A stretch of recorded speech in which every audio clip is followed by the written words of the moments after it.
conversation Bo, will anymore. you just stop and listen? Will you listen to me?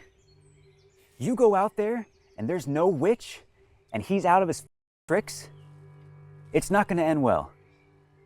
I am not abandoning this story when we are so close. I'll do this whole damn thing by myself if I have to. Story. I'm glad nothing's changed, Georgie. What's that supposed to mean? What's up, guys? We are DBS Films. We've made 19 micro-budget movies with worldwide distribution, and each one has been profitable and generates revenue each quarter. I truly believe it's never been a better time to turn your idea into a movie, and today we're going to pull back that curtain and show you what is exactly working and what to avoid in 2025. So, another podcast episode. Today I get to introduce you to one of the staples of DBS Films. Andrew Thomas has been in, I believe, 4 movies now, has been streamed over 10 million hours watched. This guy is pretty much a workhorse for DBS at this point. I try and get rid of him all the time. He keeps coming back, but he's going to be a fantastic guest today because he is one of the better ones, if not the best actor I've worked with as far as developing characters and making sure they have depth. This is something that I struggle with personally. I see it a lot in indie films. You only have 1 hour and 15 minutes to tell these stories, to build these characters. We don't have 2 or 3 hours like the cinema movies. So we basically want to figure out how we can make the audience care about these characters as quickly as possible. And that's basically what we're going to be discussing today in today's episode. So Andrew, you want to take the floor, tell me a little bit about yourself, how you got into acting, and then basically how you met DBS. Yeah, sure. I'm from California originally, LA. And I moved to Atlanta like about a year and a half ago. But I was doing acting ever since high school. Started out with mostly stage stuff, a lot of musicals, a lot of plays, and then went to an acting academy out of college in LA. Did that for a couple years and just been auditioning since. I found DBS through an audition on Backstage for Horror in the Forest. At the time, it was called Into the Forest, I think, still. Part 2 or 2.0. And yeah, I did that movie with them. Was it almost 2 years ago, 3 years ago at this point? I think it was 3 years, yeah. Yeah. And yeah, just kind of hoped because it was such a great time and I loved every second of it. And I just was like, near the end was like, I really hope these guys like me. They want to continue to work with me. So thankfully, 3 years later, been doing a bunch of projects. You said 4, but it's actually, if you count my tiny role in Cold Grave. It's 5, yeah. And the creepy man that I play in Oh, man, yeah. Beneath the Skin, that's 6. But yeah, yes, it's been a fun time. It's been a fun time, and I've gotten to do some crew stuff, which we don't really have to talk about. But yeah, even this apartment you see right here was a set used on the last shoot, because they're shooting down in Atlanta. Yeah, we've moved from Orlando pretty much to Atlanta now. It's a longer drive for me, but the locations are better. And obviously Andrew's house is one of the locations and it turned out really well. Tegan did a good job of set decoration. So let's hop into it. Basically, just to understand how I operate as a writer and director is I have a lot of projects going on. I had run a publishing company and there's a ton of books that we're publishing at the same time. I have a team of 15 writers that writes books that I have to I operate as like a showrunner, where we work with ideas and we have writers' rooms for those books. I also write my own books. And we're also writing movies, and we have movies in post-production. We have pre-production, and I'm always on the phone talking to, distribution on what the next thing is. So we have a lot of stories that are going back and forth.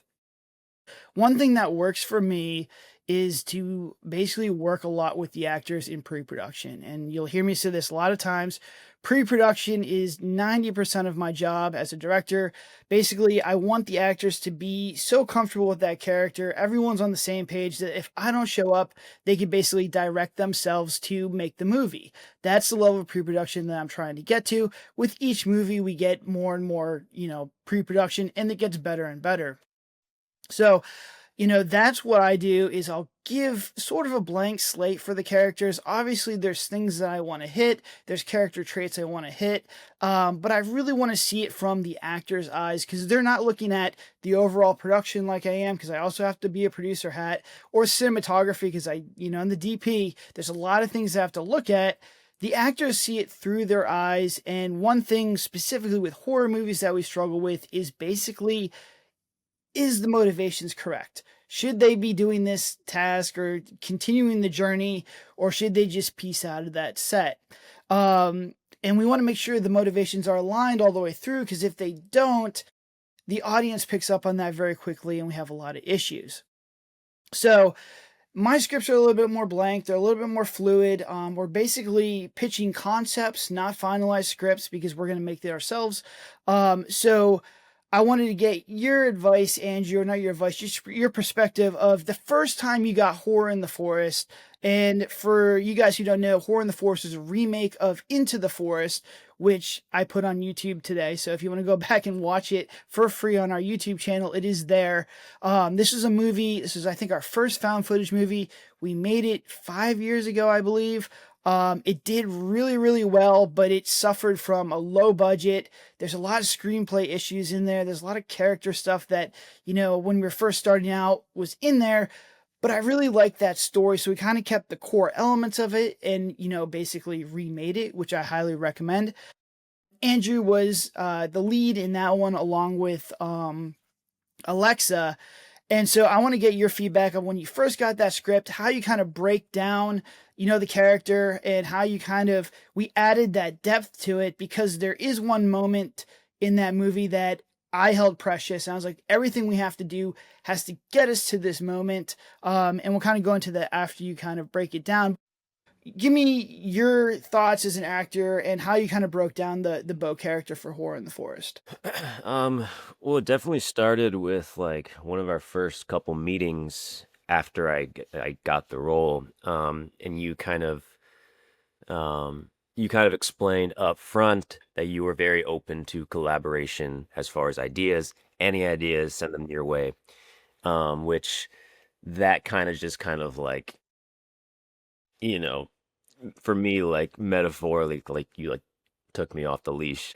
And I was like, all right, cool. So like now, like, because that's always a scary thing, because you're not always gonna have directors or writers who are like that comfortable. Like sometimes writers, their scripts are precious to them, like even if it sucks, like they're like, I wrote this, it has to be exactly how I do it, word for word.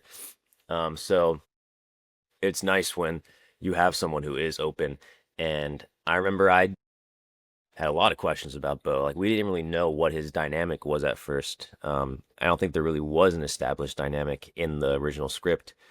Like, is he a producer role? Is he like, who is he? Is there a romantic past with the Georgie character, which is something that we kind of, in a way, settled on. But yeah, it was basically just kind of going through the entire movie scene by scene and finding moments where you can implement those, like the relationships and the background of the characters. And thankfully as well, like the first time I spoke with Alexa over the phone,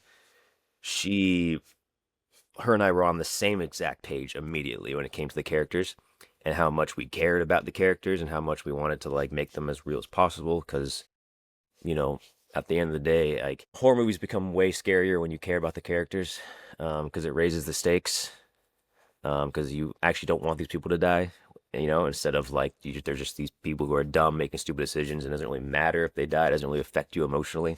So I think it makes it way more scarier and effective if you do care. And so that was kind of my goal with Bo, was like, how do I make him realistic? How do I justify his motivations for staying when everything's going fucking crazy?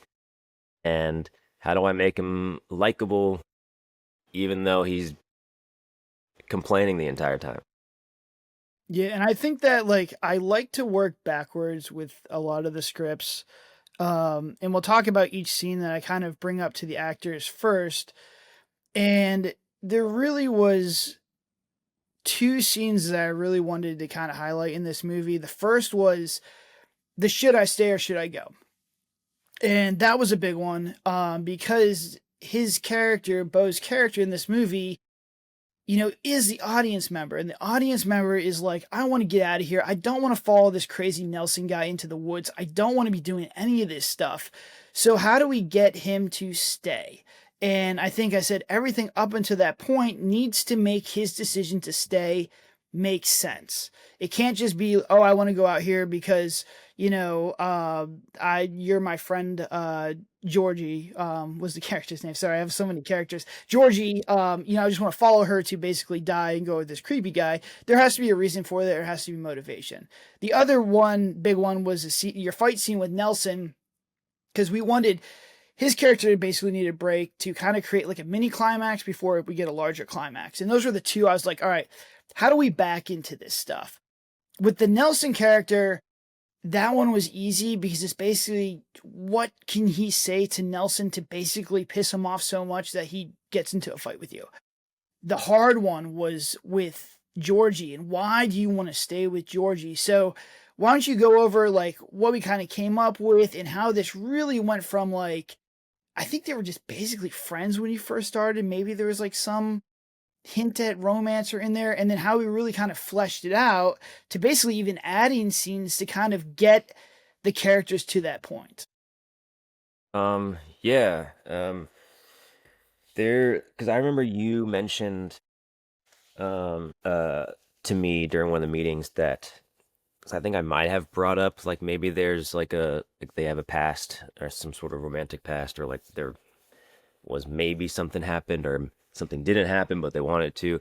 And then you brought up that like Alexa pitched the same thing, so it was like, all right, cool, like now we both kind of have an idea that we both agree on, that we're both comfortable with, that we can work with.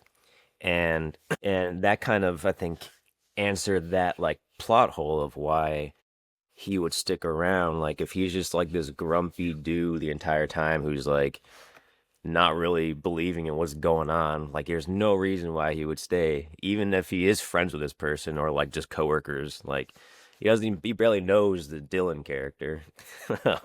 And so like there's no reason for him to stay. But that extra bit of shit, I'm like, I love this girl, and she's frustrating the hell out of me right now, and she's pissing me off because she wants to stay and she's so stubborn.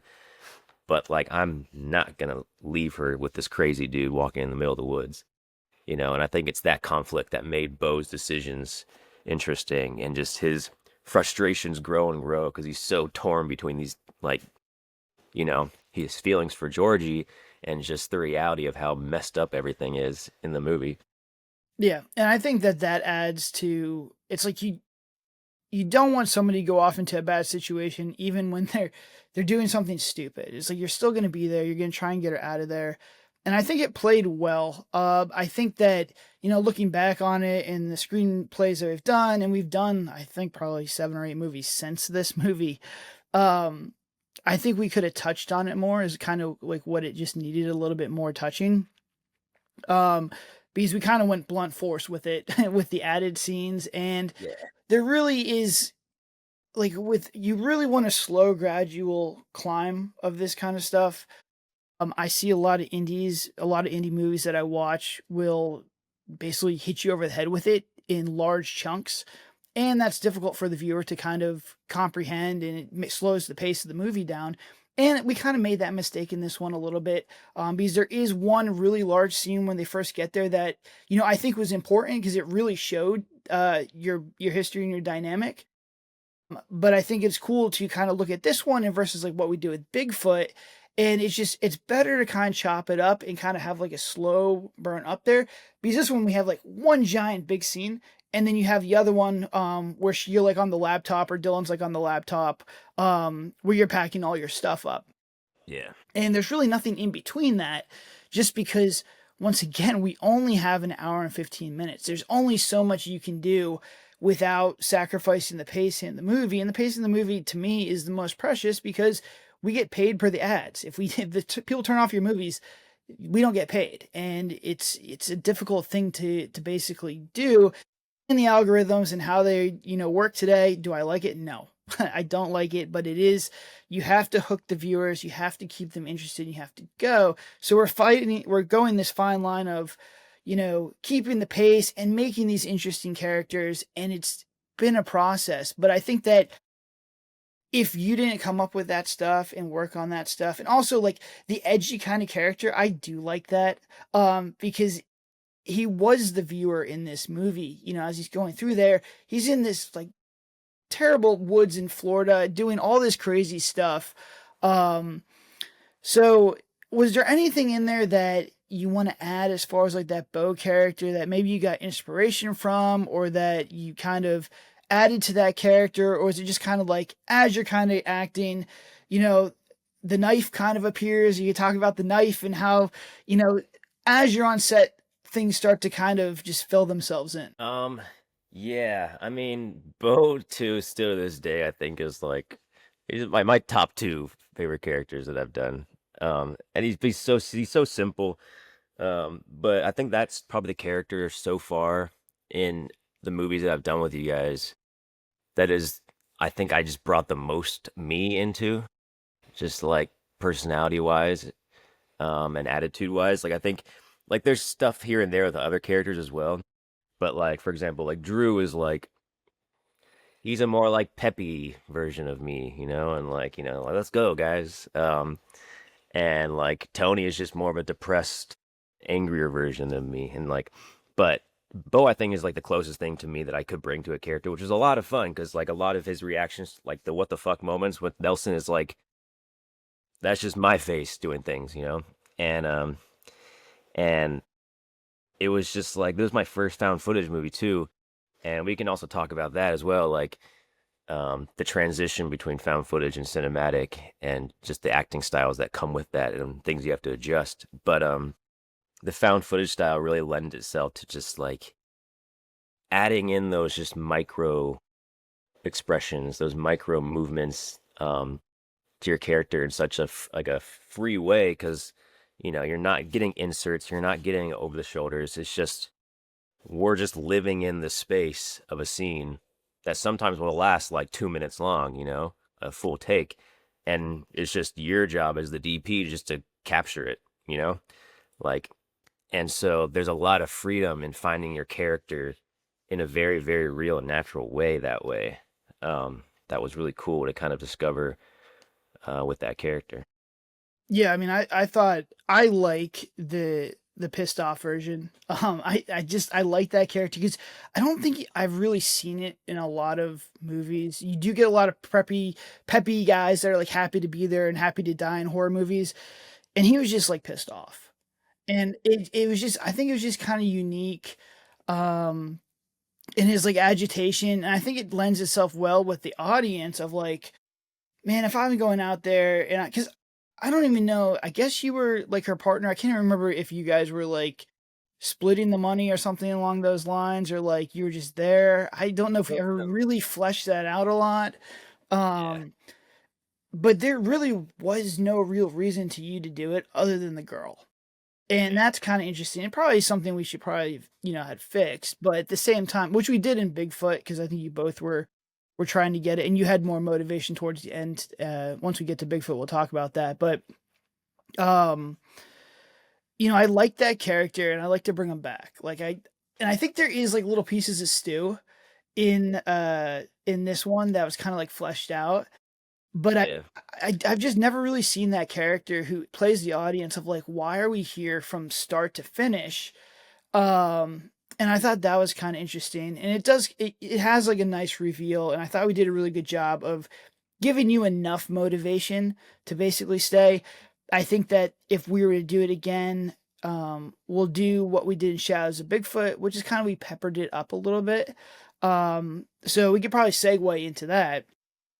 The feedback on Horror in the Forest was we had two really big, large dialogue dumps, 2-minute scenes, and that slowed the pace down, and we only did two of them. And so there was a lot of feedback on like, why is this guy going into the woods with this chick? Which is fair enough. So now we bring you back for 𝐿𝐮𝐬𝐫𝐞𝐿. And once again, it's a couple goes into the woods. This time, I believe you guys were engaged. And the one scene that I wanted to highlight was when Tatum's character, Grace, gets pulled out by the Bigfoot. You have to feel for these characters when she's getting eaten by this Bigfoot, because also Tegan, who's a very good special effects girl, had this awesome scene where he's basically going to flip her over and see her just mauled up.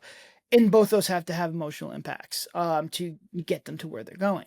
So I had to go back, and 𝐿𝐮𝐬𝐵𝐽𝐿 kind of echoes Whore in the Forest a little bit, just because Whore in the Forest did so well. Distribution is like, give us something similar but with Bigfoot, and we did.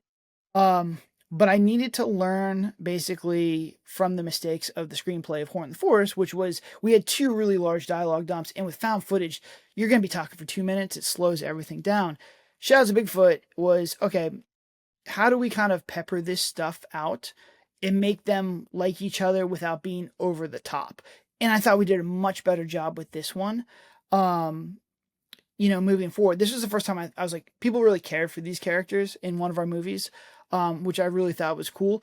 And it was just something that less is more. It was just small little stuff. So talk to me about how you worked with Tatum to basically develop these relationships when we didn't have, there's maybe one scene at the end where it's a stare, should I go?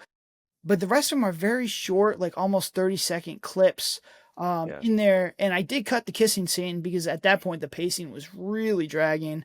I apologize too. I know you really wanted that one in there, but just talk to me about, how you kind of develop those characters and relationships without doing the large dialogue dumps, which I see a lot of indie films do, and it sucks every time, man. It just really, if you're not making a romance movie, that stuff's really hard to do because it really slows that pacing down. Yeah. Well, this one was different already from the get-go because there was already like a very established relationship there. Like we were fiancés, we kind of make that very clear. So already it was kind of up to me and Tatum to find that chemistry on screen as quick as possible.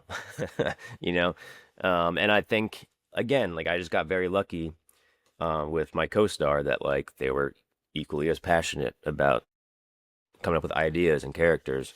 And our little crew, like I was already comfortable around you guys coming back for a second time, and Tatum knew you guys, so it was like I didn't have to worry about that extra step of like trying to get to know these people first and then worrying about the characters. Like I already had that foundation, so we were able to, me and Tatum were able to be like click pretty quickly on set and just be friends with like all of us.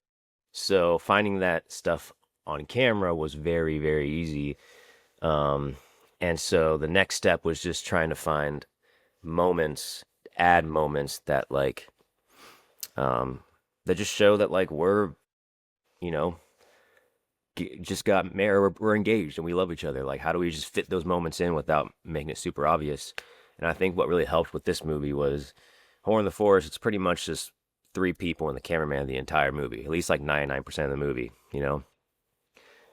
This one, it's the Drew character and the Grace character and Jake, I forgot his name. and then just encountering a bunch of crazy characters like throughout the whole movie, And that's it kind of helped a lot to have that happen, because every character that came in that we interacted with could kind of trigger some sort of emotional moment between me and Grace, And I think that happened, like the what's his name character that Sab played, Ricky.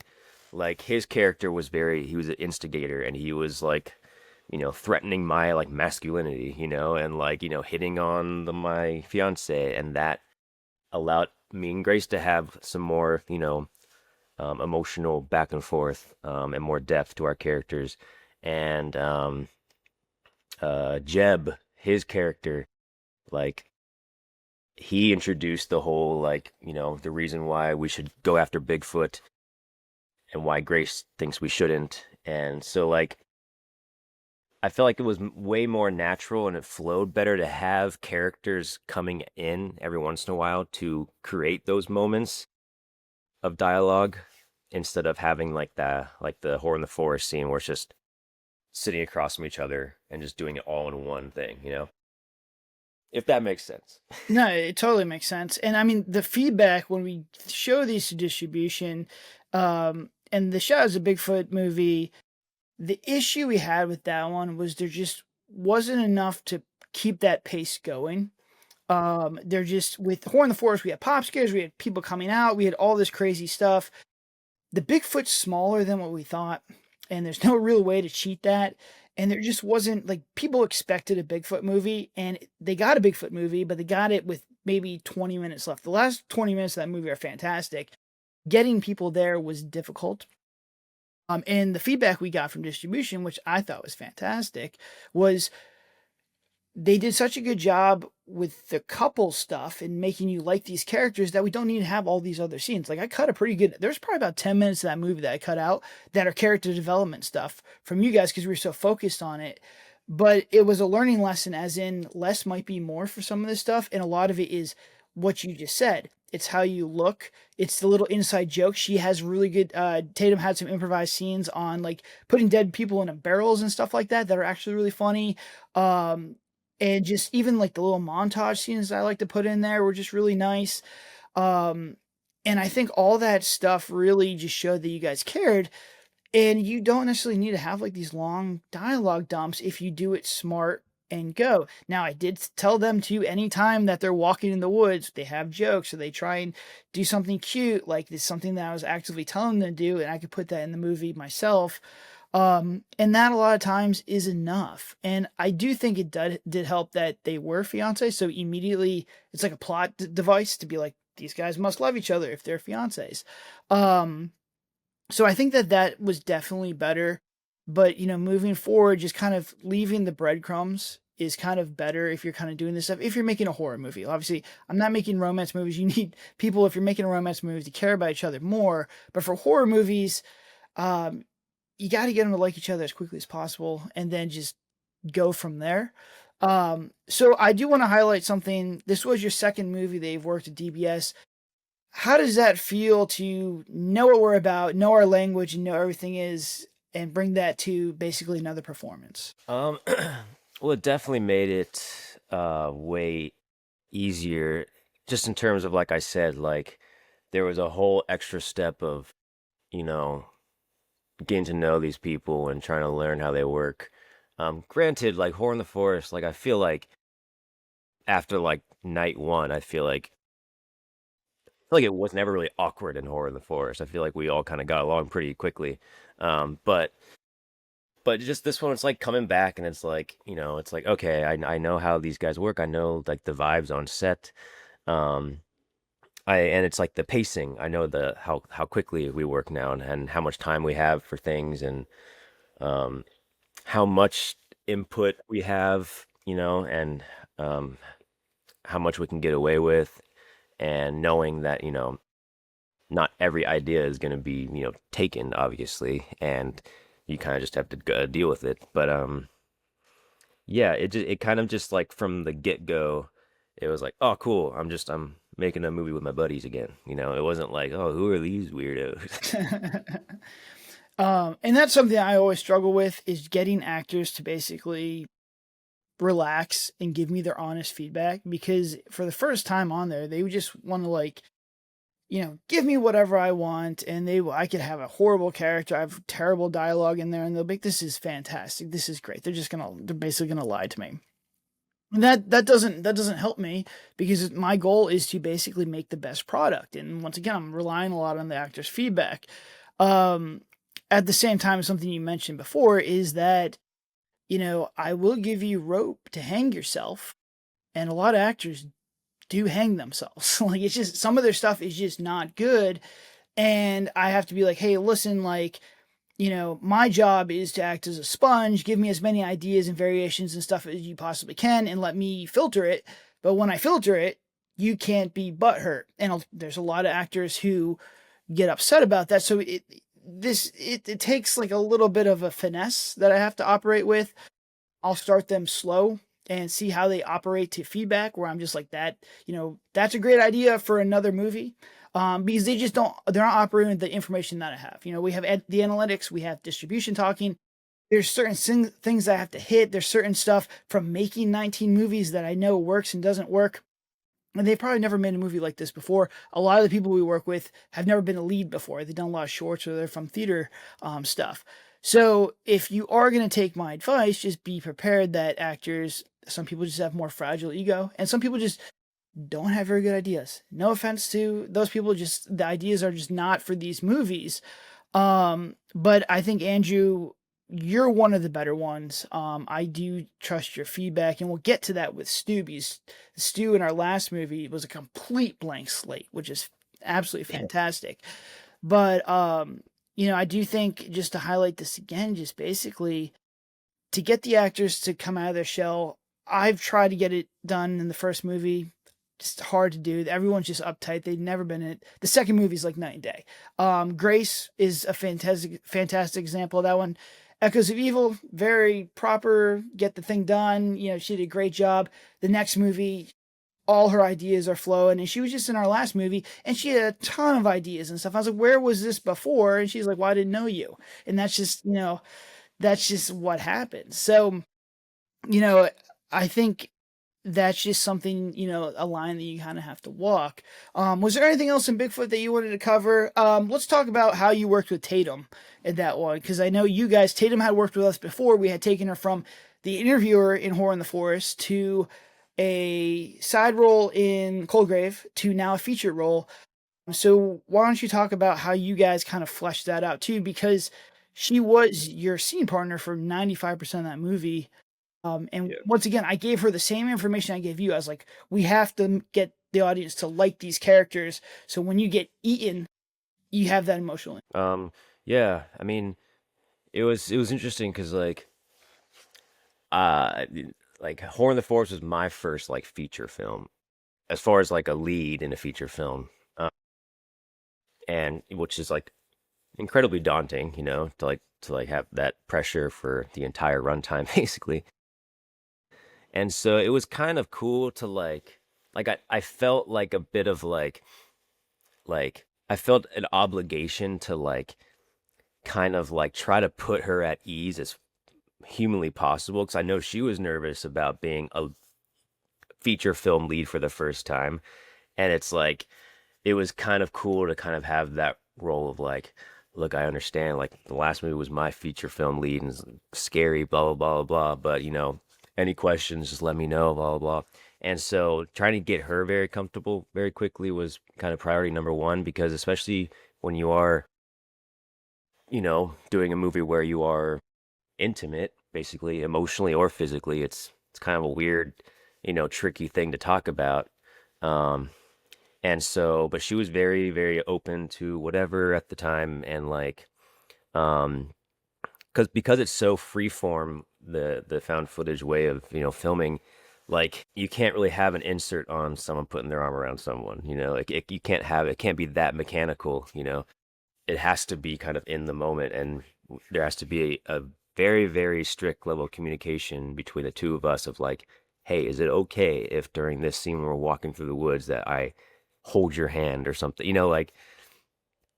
that conversation had to be very, very, had to be done very quickly as well, because you never want things to get super weird or someone to do something and it's just uh-oh. But once we kind of crossed that and we were both on the same page as far as that stuff, it became very easy to kind of improv within our characters and come up with jokes with our characters, which is a fun thing to do, because or bringing inside jokes from set, that her and I have into the scenes, like the pickleback stuff and all that. Yeah, it was a good time, and she never made me feel uncomfortable. I don't think I hope I never made her feel uncomfortable. But yeah, it was good, and it was fun to kind of come up with those ideas. Yeah, and something I want to highlight just real quick with found footage, you don't have inserts. And this is something we learned. It should make sense, right? You think these things would make sense, especially because I did like 4 found footage movies. We had a huge plot line with the ring in this movie, right? So there was a huge plot line with this ring, and the problem was you can't have inserts of the ring, and you can't see it with the lens that we had. So there was no ring like ever in this whole thing, and we just had to cut that whole thing out. Now, thank God, like it worked out. We were able to do it, but if it was a cinematic, it would be able to basically highlight that stuff a lot. And this one, nope. And we put a lot of effort into that too. I remember doing a lot of stuff with the ring. There's a whole thing with like Sab that had to get cut. And then at the end, where you guys are like choosing to go with the Jeb character, there's a huge thing there that got cut just because no one saw the ring. It just was like not there. So, that was kind of interesting, but I do think that, just my advice would be to drop the breadcrumbs as far as relationship advice if you're doing a horror movie. Once again, we are horror specific. I think it works better, and less is more. Obviously, you will have those big scenes to basically do their history and like what there's going on, but like Andrew said, like small things, the inside jokes really worked really well. Showing that they're both aligned with similar motivations is always really cool.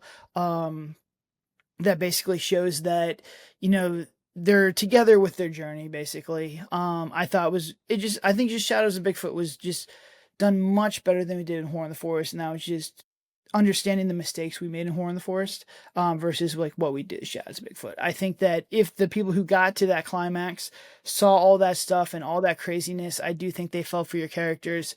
I think that's why it's one of our higher rated movies. So I thought that's really good. So now we're taking him back into another found footage movie, which was The Haunt in the Murder House, which is coming out very soon. And I'm super excited. We just signed the deal yesterday, so Oh we're shit. coming. We're looking at a October release right now. ADR is coming your way though, probably next week. But we took the issue with Bigfoot was the pacing. This is a screenplay issue by myself. We moved that to Last Cabin, which is out now. If you guys get any kind of advice or use any of this stuff in this podcast or this video or any stuff on our channel, please just go rent the movie. That's all I ask. Rent the movie and leave a review. The movie's doing absolutely fantastic, and I attribute that to the pacing. The pacing is very, very quick. It moves very, very quickly. It's top 1% on Amazon as far as like customer engagement, which is the main metric that they track. Once people start watching it, they basically don't stop. We took that same kind of feedback and we put it in Murder House. Murder House is probably even more crazier than Last Cabin. But for you, Andrew, this is one where you didn't have a relationship with one of the leads. So talk about how we kind of molded Tony and how, once again, we kind of we knew what was precious to me, which was, I don't want to spoil it, but it's going to be kind of obvious. He's going to get possessed. If you've seen the original Murder House, this is what happened. So it's how do you build that slow transition up? Because Murder House is a remake of Into the Murder House. It's going to be a different title. But we didn't do a very good job of showing the signs of possession, right? And just small character traits of him kind of moving through. And we never really did this before. So I wanted to pick your brain if you can remember, because once again, this is completely deleted from my brain because we've done so many of these, on our conversations on getting to that point and little things that we can do to kind of show that you were starting to go, or you're feeling, I guess, the spirits of the house. Yeah. Before, I also just want to say as well, like, in terms of sometimes ideas just like don't work. Like they sound good at the beginning, but sometimes they just like on the day don't work. We also had like a lot of like backstory with Tony's character too, and like Tony's character and the Amy character.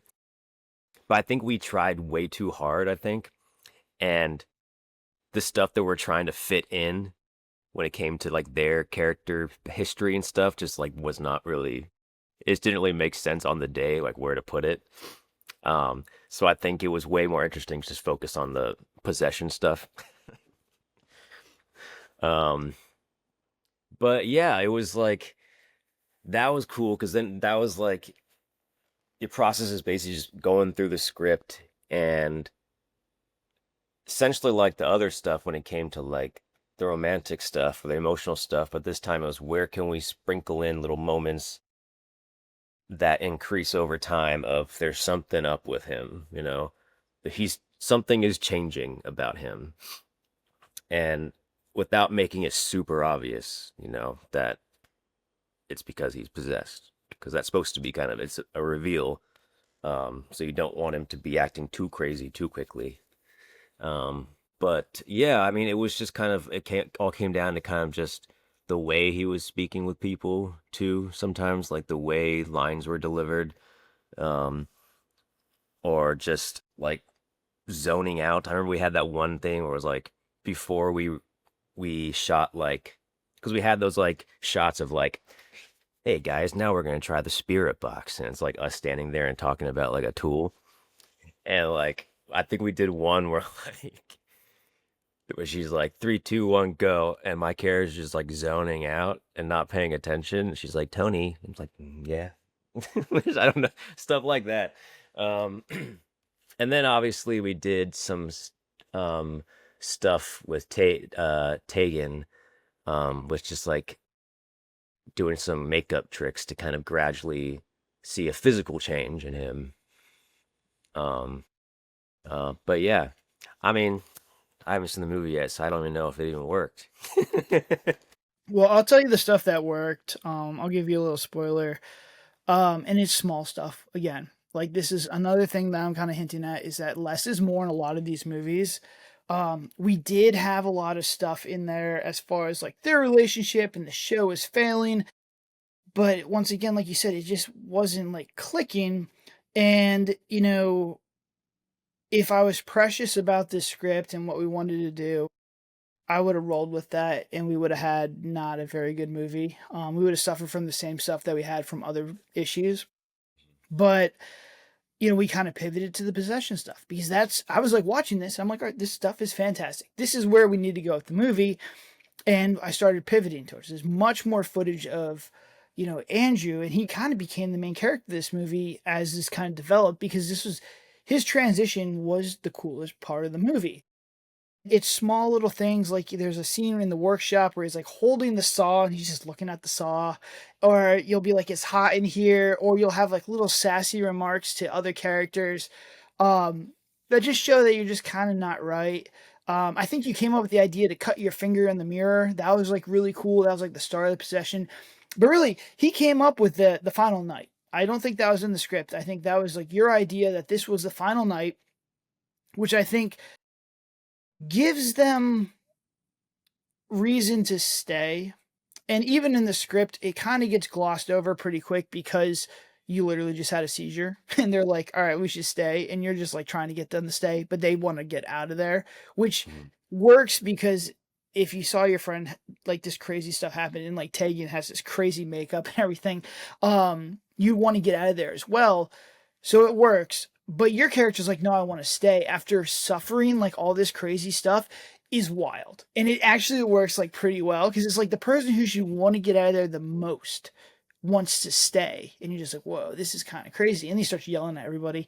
But like that was there. The scene where you throw your walkie-talkie against the fucking the garage door is really, really cool too. Yeah. So there's a lot of little things in there that work really, really well. And your relationship with Kate, who is like it's not a throwaway character, but she was kind of like a plot device.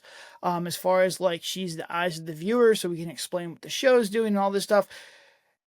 It works out really well with her because you kind of are like, why is she here? Why is she doing this? What's going on? And then you get meaner and meaner to her.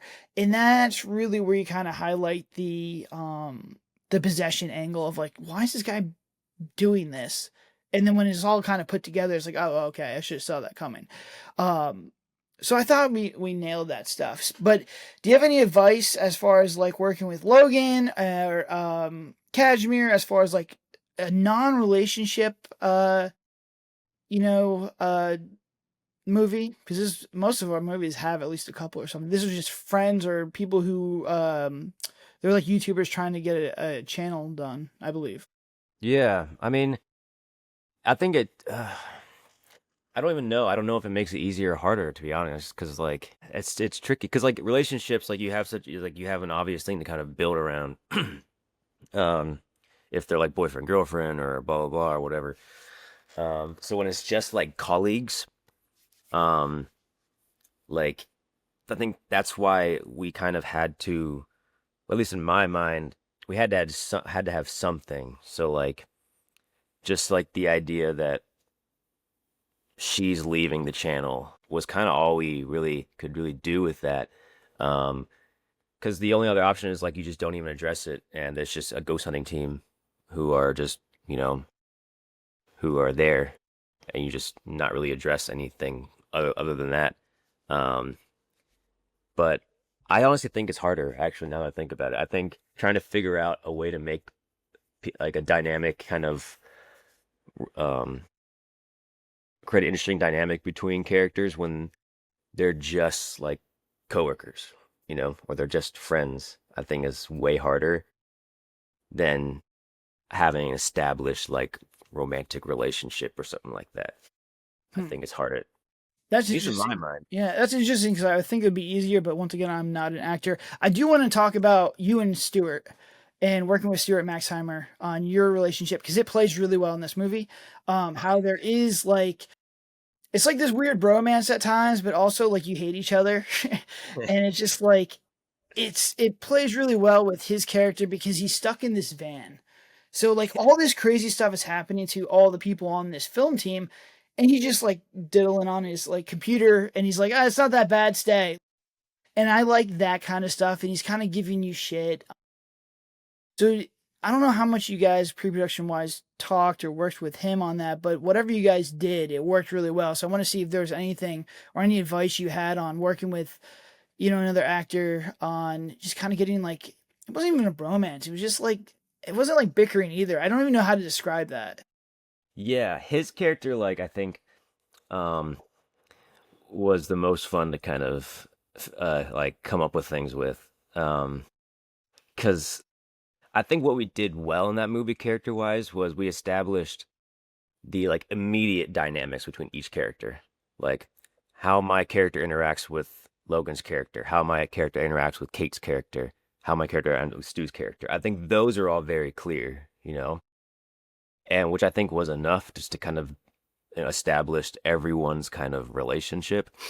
Um, but yeah, Stu, like, I just he was super down to like, you know, do whatever, and it was just tricky though, because like half the time like he's not even there, and I just have to like yell at nothing, and then hope that it matches up with the stuff that he's saying in the van.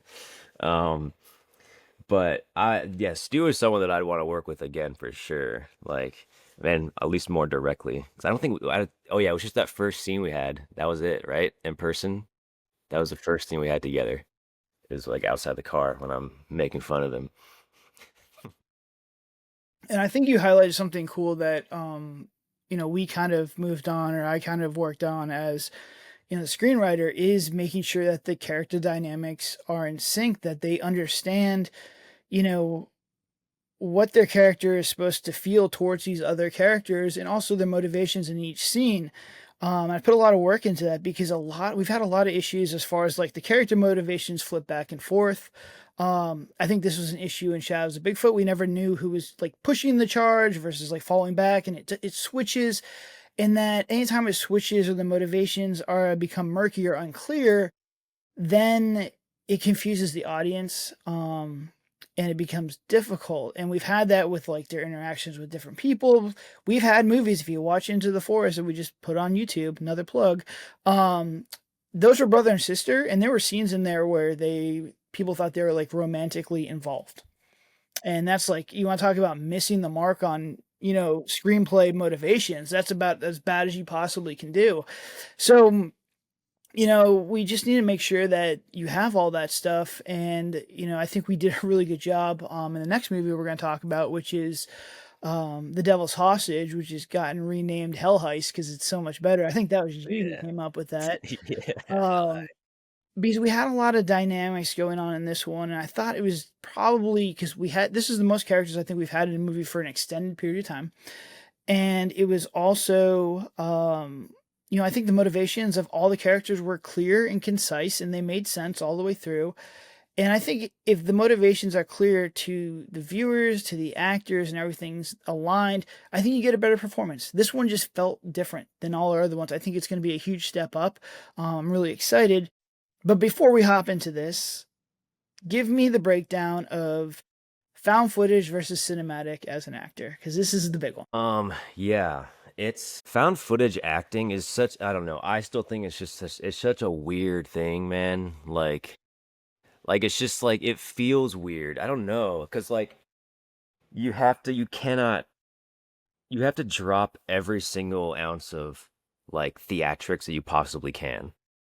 Like the moment you get too theatrical or too too much like a movie character, it breaks the immersion just like that. Especially if there are people who look like they're in the found footage world, and there's one person who looks like he's from a fucking like comic book movie. Like his acting style is like too much like he's in a movie.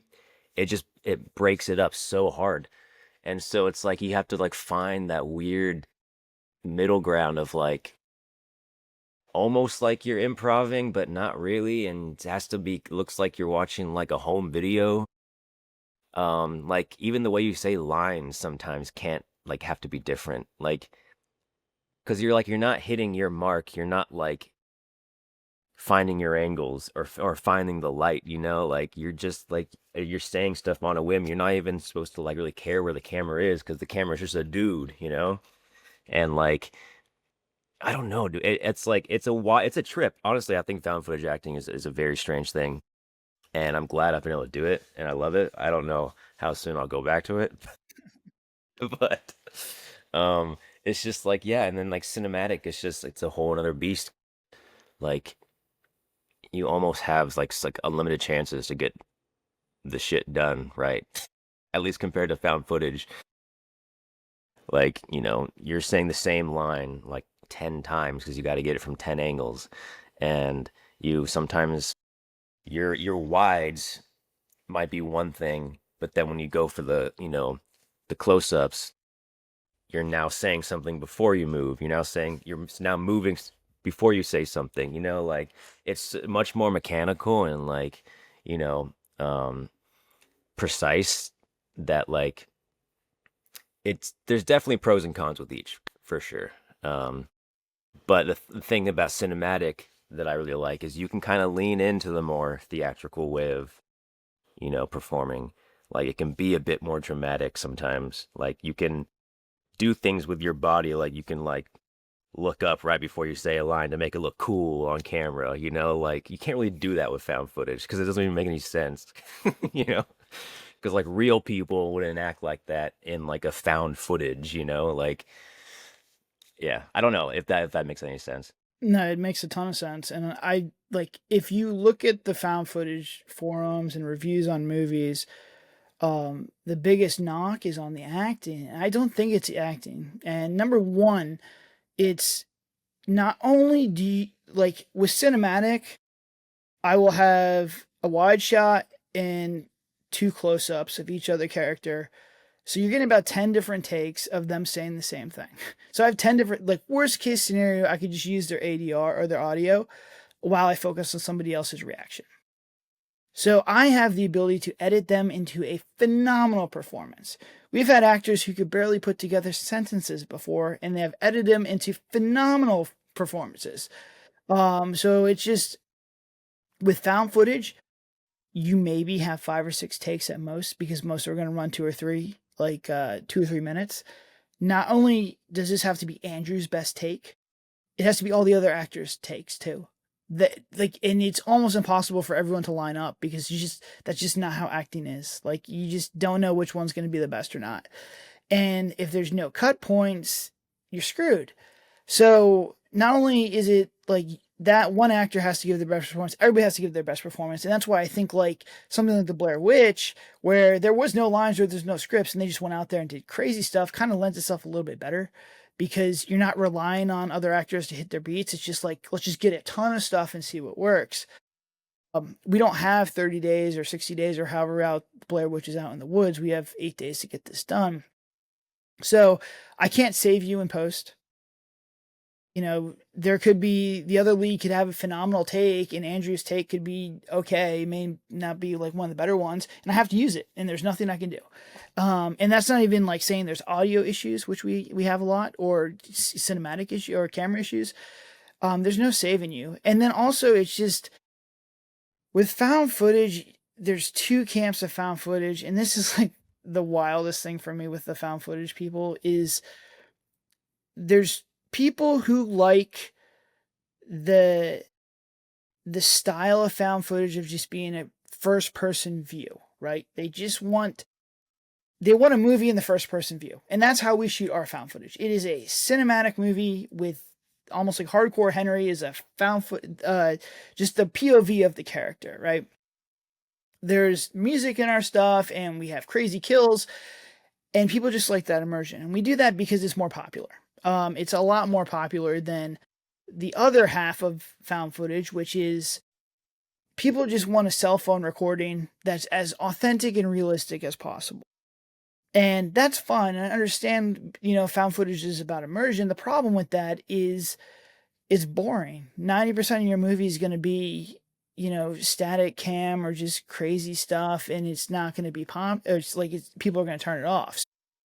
Those people can be satisfied, but you're not going to get out of like that small found footage niche of people who just want something super realistic. They want something that could be, you know, there. The middle ground is a mockumentary, which I've seen the most popular found footage movies have been mockumentaries in the past couple of years, which I think is kind of interesting. But those are the 2 styles. And if you make it too cinematic, people are going to roast you. If you make it too slow and authentic, people are going to roast you. There's no middle ground in there. And that I think is also why it's super polarizing with the reviews. But it's so hard. It's almost like everyone is like a theater play, and it's difficult. And I'm like, I will go back to found footage, but man, cinematic, just for editing purposes too, and getting a better performance from the actors is just so much easier. I really can, like, I can even cut to an insert if I have to. Like, there's just so many ways to do it. So that's interesting. As far as like that stuff. And I do want to kind of go over the character of Stu, because this is kind of a crazy story too. Andrew was not supposed to be in this movie. This was not supposed to be like how this works. And this is kind of like being a producer, which is like me, Dylan, and Tegan have to do this. Sucks. This is like the most stressful part of this whole process, is getting all the actors and doing the casting and lining everyone's schedule up to do these movies, because you have about 6 weeks from like go time to shoot time, and everyone has to line up and everyone's got jobs, they got other projects and everything is crazy. We did our casting. We had 10,000 people right off the bat. We had the 2 leads done. The third character was supposed to be played by Dylan, because we had budget issues, and I had sent that to distribution. They said, guys, you're way beyond this. Like, the biggest sticking point we have right now is like making sure all actors are like really good and we get a good performance. They're like, Dylan, God bless him, he's just not, we need someone else. And so I'm like, oh shit, like I have to like actually do it. So we put out a casting call. And I think this was like Wednesday. I did all the meetings with all these people, and the first version of the script, the Stewart character, his only reason to be there was to make himself intimidating and be like this big guy. This guy looks shady, that looks like he can cause a lot of issues, and just kind of build this pressure cooker of a movie that we have to make the main lead like more uncomfortable. That was what they wanted. That was the sides that I wrote. We did that. And I went through the entire thing, and I didn't feel good with any of them. And I sent distribution. I was like, hey, like, I want to change this whole character. Like, this is not working. I was like, I want Andrew to play this part. And this was like on a Wednesday, I think. This is like 72 hours of what happened. We went from like this other thing to something completely different. And Dylan and Tegan had brought up a backstab of like your character that's going to backstab them. And so I was like, all right, well, he doesn't need to be big, doesn't even intimidating. We just kind of make him kind of like sneaky and like a little weasel kind of character. I was like, a Jesse Pinkman was like the first one that came up to my head. And I started pitching distribution. I'm like, hey, I could get Andrew Thomas to do this. I'm just going to rewrite this whole character and we're going to get this to where it needs to go because I know he could play this character. And they had sent me some other guys from like Shudder because they're always like trying to get us on Shudder and stuff from like the VHS series. And I interviewed them and I don't know, they were good, but like at that point I was like, already the gears were in motion on like how to get this done. Yeah. Rewrote all that stuff, sent you the sides, I think on Thursday. And then you didn't reply back to Monday. And I was like sweating that weekend because, man, dude, if this guy doesn't do it, I'm going to have to go with somebody else. But within 72 hours, we made a whole new character. And one of the pitches to distribution was like, hey, I trust this guy as a writer. We can get something really cool with this character because at this point, the only thing he had to do was die. That's it. And basically grind the gears of, what was her name? What was the main Riley. Riley's the Riley character. But so this is really cool because this was a blank slate and I wouldn't trust it with anybody else other than you. And thank God it worked out because we were about maybe 5 weeks away. But we needed a whole character overhaul. And I'll tell you what, man, this character from that stupid jacket, the Mr. Bones jacket all the way down was just really fun to shoot. And like, I'll let you take the floor because I just spoke for a while and just talk about filling in the blanks of this character. But I do want to highlight there's even more depth that came out on set. And it's like, you kind of feel bad for this character, which is crazy. It's the arc on this guy is absolutely nuts. So when you saw that character, I know you had said Cypher from The Matrix, but I think he's an even better person than Jesse Pinkman. But go over like what you saw from there and then how we kind of started on just basically building this character out from there was like no direction at all other than, hey, you have to, we wanted to get you, there's two scenes. The one scene with Saxton where you kind of like blow up and start a fight. And then the betrayal scene were the two that we had to start from and kind of build out. Yeah. Yeah, I mean, I honestly had a great time with this character. This is probably the most fun I've had with a character so far. I think it's the most different character I've played. But yeah, having a blank slate basically is kind of like, and just having a couple key plot points is kind of scary sometimes. Especially when you're on kind of a time crunch. But I think what we came up with, like, it goes back again to like focusing on, what's the dynamics between the characters. What is his thing with Saxton? What is his thing with Riley? And like that was like a good starting point. And adding those two scenes that we did, with like the little character scenes with each of them, I think it helped a lot. Like starting from, trying to get like a starting point of how, like, what this character is to everyone.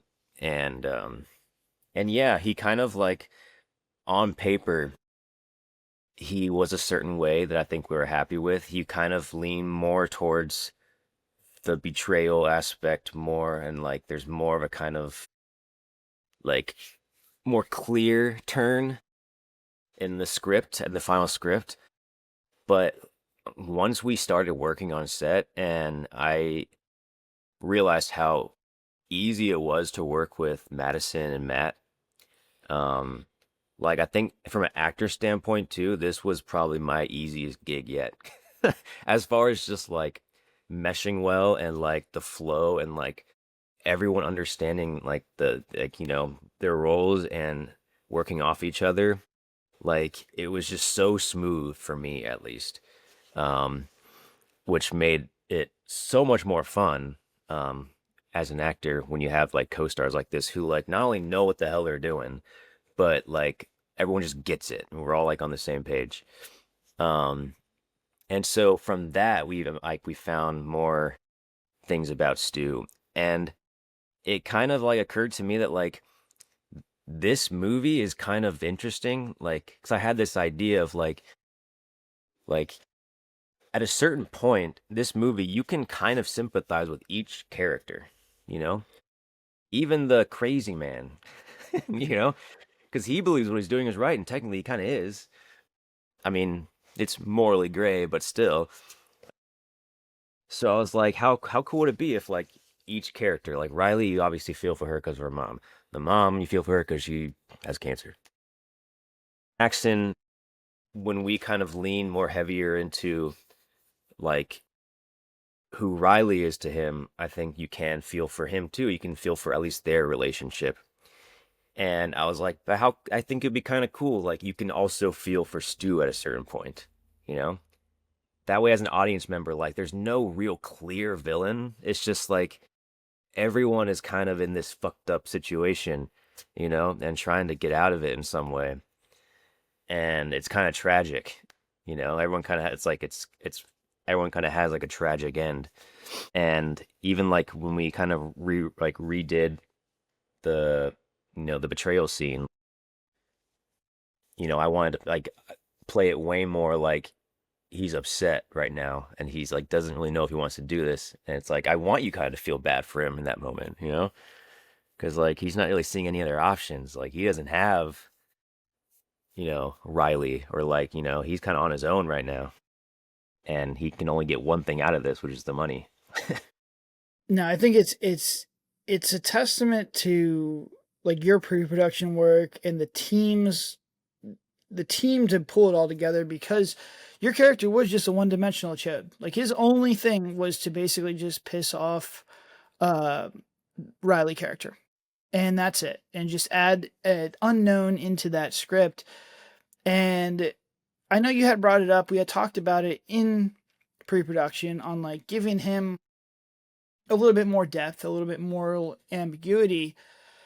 I was like, this is a good idea, but having done 19 movies, I was like, this also may not work. Like it may be difficult, it may confuse people, but your interactions with Matt Pearl really kind of sold it, especially the one where he takes the cash. And this was your idea. So like, this is another thing where like Andrew came up with this idea. And I think it's one of the better scenes in this movie of you telling Matt that you'll finish packing the money and he just takes the money from you. And it's such a small little thing, but that coupled with the ability that we have cinematic and I can get your facial reaction is going to sell it, because you can see everything you need to see in your face to get you to the betrayal scene right after that. It's right after it. And I think that worked out really well.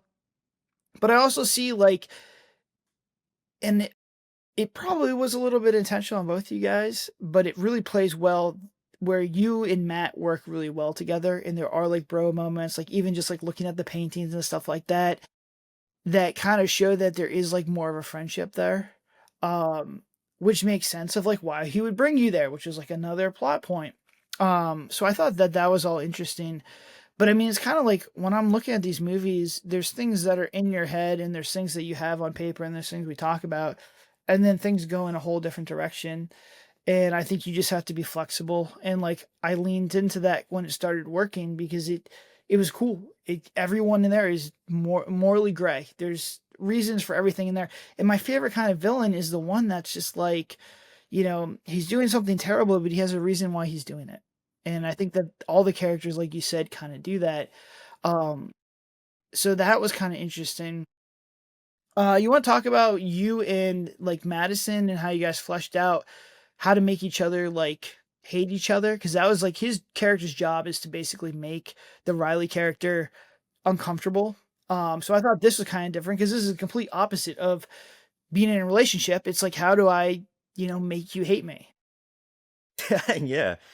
I'm usually the one who gets the girls, not repulses the girls. I'm just kidding.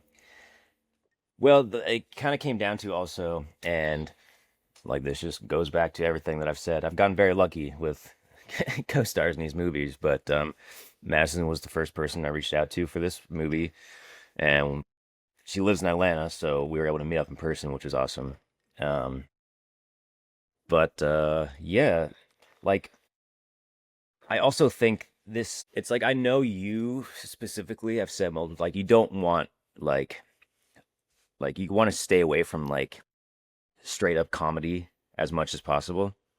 Um, I do think though the situation that you created with these characters and the dynamics and the kind of like third wheel vibe, it does lend itself to just those naturalistic moments that are so awkward that they are kind of funny.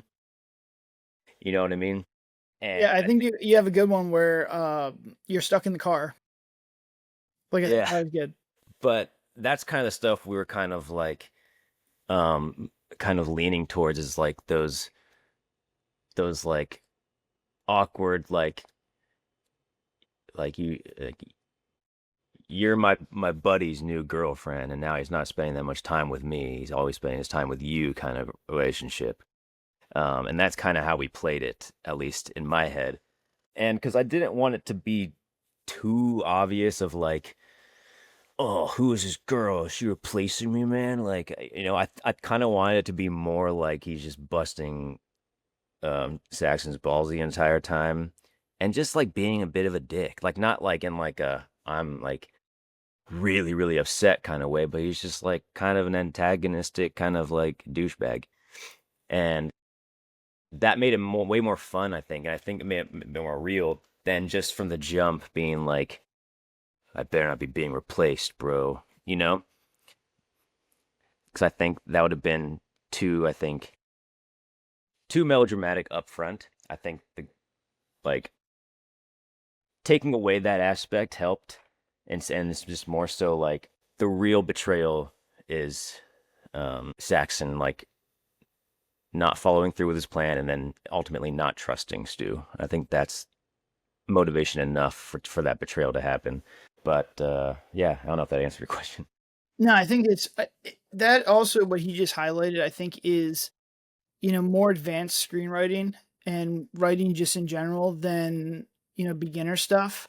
I see a lot of indie films and beginner films that are, the feedback is I hate the characters. Like, why do I hate the characters? Because it's very easy to write people who bitch and moan. And we could have done that with your character who'd been like, oh, geez, like, what's she doing here? Why are you not treating me? Why am I not getting a raise? Why am I here? And just like pouting around. Yeah. And you would hate that character. Where I think now you're just like, all right, this guy's kind of a dick, but like I get his situation. Like this is uncomfortable. And we always use the analogy doing pre-production of like, if you were on a date with your current girlfriend and the ex showed up, it's like, what is this dynamic? Yeah. And I think it just gives it more layers. I think people, it's relatable to some extent with your character because you could see what he's going through and you're just like, wow, this situation sucks, but he's there because he wants the money. They're getting the money. So I think he did a really good job with that. I think we stuck away from, just being one dimension. Like this script could have been very one dimensional with everybody. And I think it really came out to be one of our better ones as far as just everyone has their own unique depth and characters are in there. Which I thought was really kind of cool. I think it's definitely going to be a level up from our, our other productions. It felt a lot bit, it felt different. And we're going to find out, like, again, I don't know, since these characters are morally ambiguous, it may not play well with the audience. They may get confused and that could be an issue and we just won't do that anymore. But to me, it felt like something from like Breaking Bad where all the characters had their flaws and their reasons and their motivations. And I think that was just more unique. And that was working with Matt Pearl. We worked with him again. We had Andrew on this one. Madison was the only new one, but she did a great job in pre-production. She understood the character really well. And I think we did a really good job. So let me ask one more question before we hop off here. The difference between being a lead and a supporting character. Sorry, my cat's going crazy in the background. No worries. Well, there's obviously the added pressure of a lead, and you get to kind of let go of a bit of that as the supporting character. And also, just we've talked about before, like horror movie leads are usually not the most exciting people in the world. You usually get to have a lot more freedom to get more weird with supporting characters. And that was a lot. I mean, that was a lot of fun for me this time. Like, Um, like I'm in the movie for quite a bit of it, but still like you're not really following the Stu story, you know? His story just kind of like interjects at one point, kind of messes things up, and then that's it. But yeah, I don't know. I mean, obviously, I'm super thankful for the lead characters that I've done, and I'm always down for that. Yeah, if you have a chance to do a supporting character where you can just get freaking weird and, kind of have a bit more freedom and not have that pressure, I say go for it. Yeah, I mean, I definitely think there's a lot of actors who do say that being a lead is very time consuming. There's a lot of pressure. Edison, I think, was in like 95% of this movie. If you ask Ben, he likes that Roger side character. I think it's a lot of side characters that work, and we don't only see it just in our movies, in Hollywood too. There's people who can just play like that supporting character, and a lead is just, it's a whole nother beast. So it's almost like a short to a feature is a whole different beast. Supporting to lead is very, very difficult. But I thought you nailed it. And I also do want to highlight something that Andrew came up with, which is a character development montage. And this is something we just did with this movie, where we have rapid scenes of really quick, I think it's like 30 seconds each, of the characters interacting with each other very quickly, to kind of show their dynamics early on in this movie. And I don't know if it's going to work, but if it does, it's something we're going to use from now on, because once again, the eternal struggle of how do you tell a story in an hour and 15 minutes without slowing the pacing down? This is how you do it. So I'm hoping it works out, because at some point in these movies, you have to show what the characters' motivations and goals are and what they're trying to do without slowing the pace down. And this is one way we kind of figured that out. So I'm super excited about this movie. And we'll wrap it up here. But Andrew, always appreciate you, man. Yeah, dude. You've really kind of got yourself involved with everything, which is great. Even when you're part of crew. So we're always glad to have you there, and always like, he's the top of my list because he can fill out these characters. It makes my job a lot easier because he's seeing things that I don't see. I have to look at the big picture. He can look at, just his character's eyes, and it helps me out. It's just, I think our scripts are so much better, especially this one, with all his ideas that he's had. So, any last words, Andrew, before I let you go? No, man, I think that's it. Let me know when you're in Atlanta again. Yeah, we'll be back there soon. So that'll wrap it up, guys. I'm sure once this movie releases and we kind of see if that, montage worked out, or those morally gray characters worked out, we can kind of break that down, because those are two things that are just screenwriting hacks that I think can, instantly improve your script without hurting that pacing. But once again, we're gonna have to probably wait a year. Although this one, I think we might be able to get out a little bit quicker. The Murder House is the last one in the backlog, and then we have pretty good edits all the way through. But Andrew, appreciate your time. I hope you guys, got something from this, from an actor, from a director, from just our overall production. If you did, go rent The Last Cabin on Amazon, leave it a review on Letterboxd and IMDb. That movie is doing very, very well. We want to keep it up, because all the money we make from that movie goes straight into our next feature film. It will be on Tubi. We just got a nice deal with Tubi on September 12th. And then look out for Andrew's. It's not going to be called The Murder House. It'll be called something else, but we are looking at an October, November release for that one as well. So things are full steam ahead with us here at DBS. But thank you for listening. Thank you, Andrew. Appreciate you. I will talk to you soon. All right, dude. Thanks.